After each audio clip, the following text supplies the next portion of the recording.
learning to care 4 ways to build spiritual relationships. Christianity. What do we need to understand about Christianity? Christianity is a relationship religion. We're going to talk about relationships to do a number of things. They should awaken your heart. They should make you wake up. They should help you understand the truth, and they should be a part of being inspired and passionate. You should be tireless. If you really love somebody and if you build a relationship with them, you should be tireless. You never get worn out. You never get to the point where you're like, I'm done. And you should rely on God's power to do it. So what are these 3 things that we can begin to do? These 3 things that you could walk out of here, and if you do these things, your relationships are going to immediately get better. Depth, number 3, opening up our hearts. One of the most frightening things to do in life is tell people our buried secrets.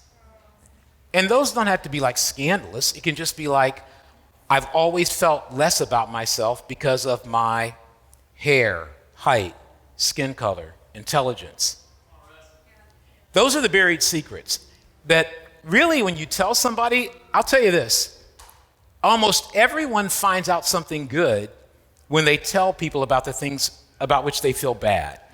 Because our bad is never as bad as we think it is, right? When I was a kid, they used to make fun of my head all the time. Called me Big Head.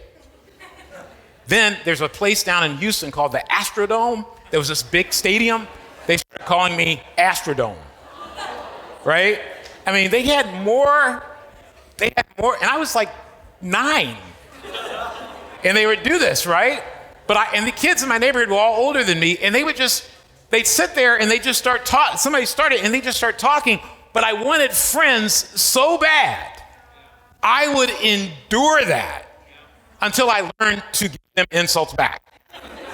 I watched, practiced, learned, and attacked. I also started playing sports, which helped a lot. What's my point? Some of you think your life is hard and no one cares about you because they don't respond to your text message. Try being called Astrodome at 9 amongst 12 or 15 kids, and they all laugh and think it's funny. Then eventually they gave me the nickname Professor. They said, well, you got such a big head, you must be smart. So they called me the Professor. It was torturous. I didn't enjoy any of it. I endured it because I wanted friends. If you really want friends, you will endure things. You say, that's bullying, and that would be illegal today. Let me give you some news about bullying. 2 pieces of news. It's bad. It happens. Those are 2 things. Now, can they stop all kids from bullying? It's impossible. What, are we going to jail everybody between the ages of 5 and 15? No, at some point, you've got to learn how to deal with the reality of life. And if you can get through this, you'll learn how to build good relationships. It's not an insult to you that nobody asked you how you felt when you were all sitting together. It's not a tragic occurrence that nobody said, oh, do you want to come along? Many times in my life, I was not invited to the party. I was not asked to go on the ride. I was not included, and that is called life. Some of us act like we have been traumatized, that the whole nation doesn't come to a halt because we have an emotional moment.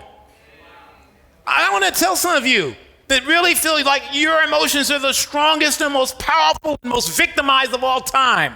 The rest of us have feelings too. We just don't shout them at everybody. We just don't expect everybody to stop on the street and say, wait a minute, Russ is a little down today. Let's cancel classes at San Jose State and have a moment to just say, we love you, Russ, with the love of the Lord. I think you got to wake up. How do we get past all the pain and the difficulty? Find friends of depth. 1 Peter 1:22. Now that you have purified your souls by your obedience to the truth, so that you have genuine mutual love, love one another deeply from the heart. You have been born anew, not of perishable, but of imperishable seed, through the living and enduring word of God. It says we're not just to love each other, but it's supposed to be deep. Deep means you don't forget about them. Deep means when you get hurt, you forgive them. Deep means you're curious. You want to know, what do you want to do with your life? How do you feel? What girl do you like? What guy do you like? What are your goals? What do you feel bad about? Are you encouraged today? Are you discouraged?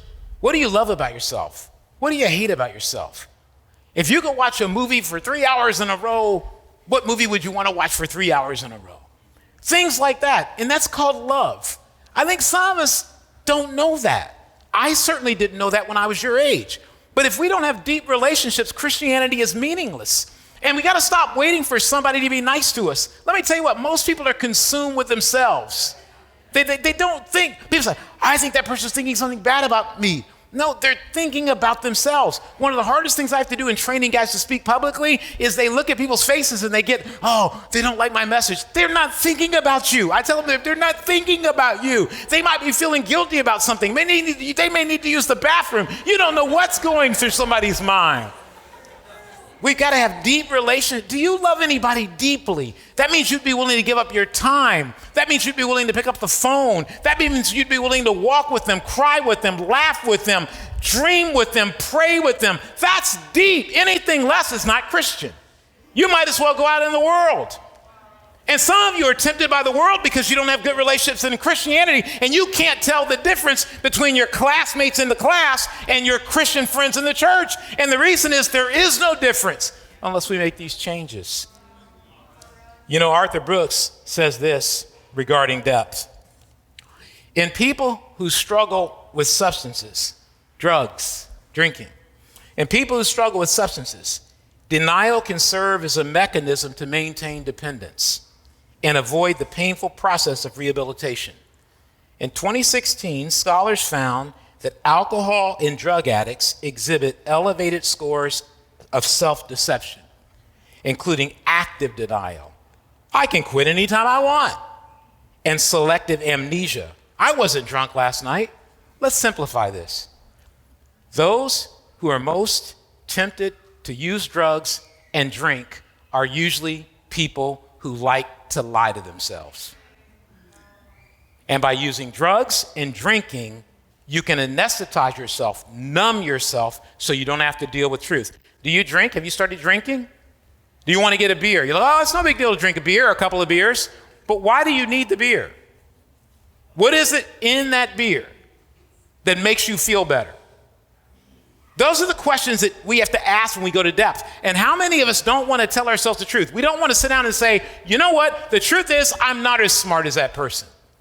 For some of us, that wrecks our whole life. I remember when I went to college and I sat in the classroom.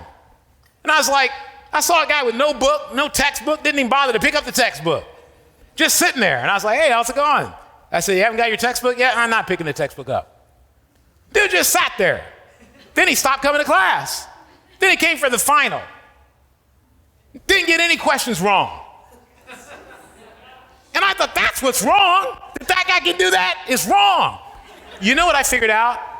I'm not as smart as him. I have news for you. You're going to find people who stay thin forever. You're going to put on pounds like you're building a building. And they're going to be slipping through the cracks in walls. Some of you are going to keep your hair forever, and others of you are going to lose your hair soon. Some of you that look in the mirror and you see a very cute person there, really cute person, that's going to change. All those things are going to change. And what you're going to have to figure out is, am I going to use self-deception to deal with that pain and lie to myself? Or am I going to tell the truth? Deep friendships make it easier to tell the truth.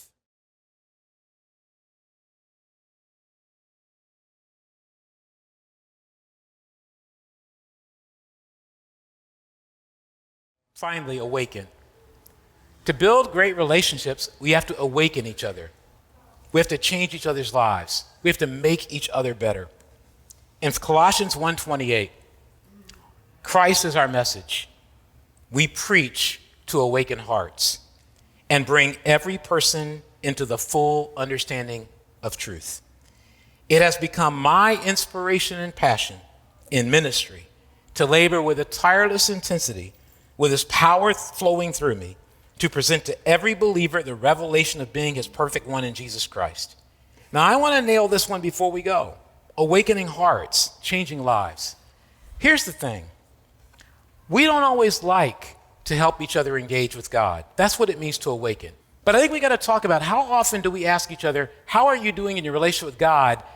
And where is the sin at? And where is the righteousness at? And where are we at? That's what it is to awaken, to get somebody inspired to do well again. To understand the truth, I don't think that's always a part of our relationships. I'll never forget one of my non-Christian friends. I kept trying to lose weight and get in shape. And he said, well, are you working out? Yeah, how often do you work out? I told him the hours I put in. He goes, that's good. He said, tell me about how much sleep you get. He goes, well, that's good, that's good.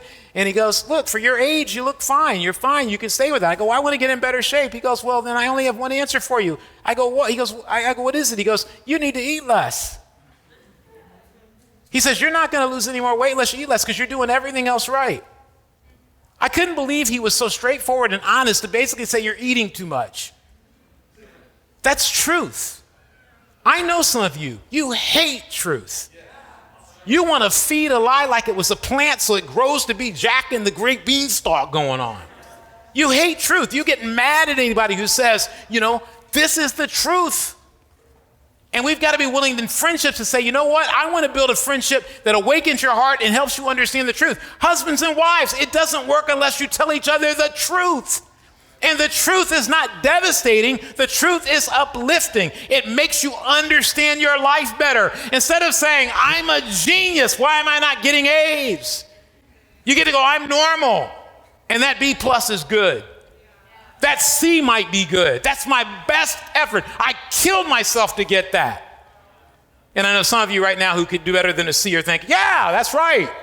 No, not for you. You should have done better. Inspiration and passion. I can look into some of your eyes. They're dead. You're not doing well. Your eyes should be alive with faith and optimism in this sense of, man, I'm so excited. There's things to work on, things to grow in. I think for many of us, the only thing we want to grow in is better expertise at a video game. Can I get out of more stuff? And we've got to, I believe in you. I believe you can grow. I believe that. I believe you can become something you would never imagine because I saw it happen to me. But it has to start with being inspired and passionate. Who can I help? Whose life can I change? Tireless intensity. Stop being tired. No one under the age of 40 is ever tired.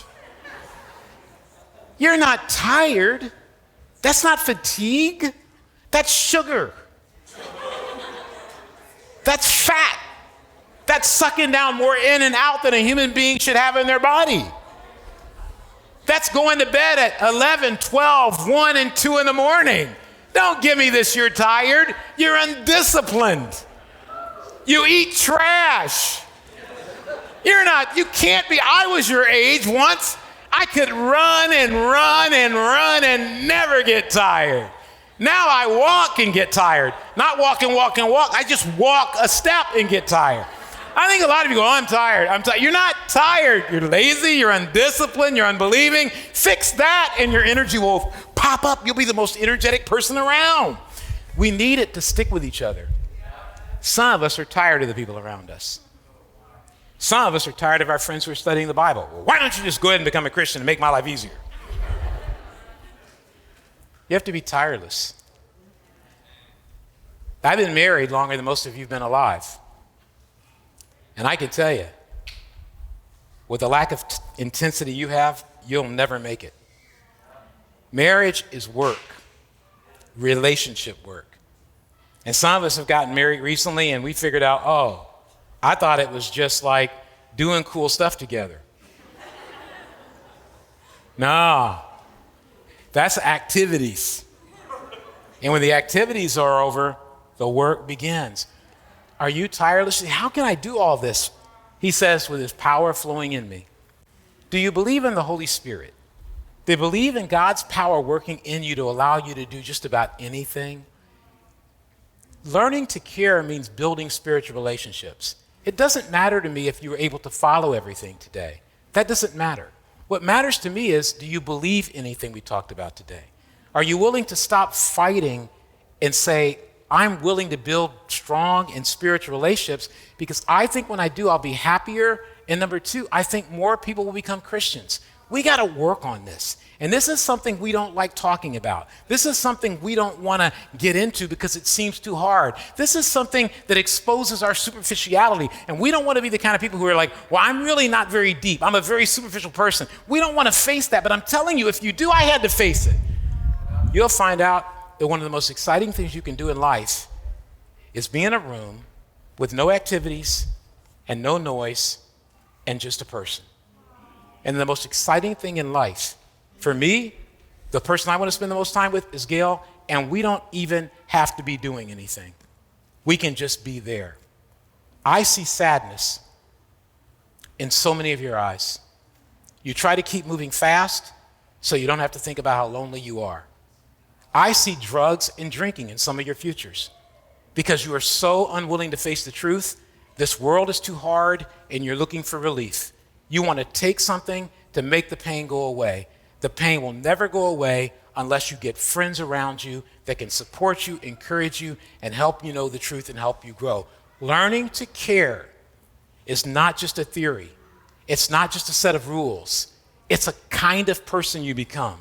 And building these spiritual relationships where you're not always blaming other people for your loneliness, not always blaming other people for not having friends, not always blaming other people for not calling you, but you start to take responsibility and say, I need to look at what I can be for other people instead of waiting for somebody else to do it for me. I hope over the next 5 to 6 weeks, every single one of you in your marriage, in your friendships, can look back at today and say, since that time, I feel like I have so many more and so much better friends.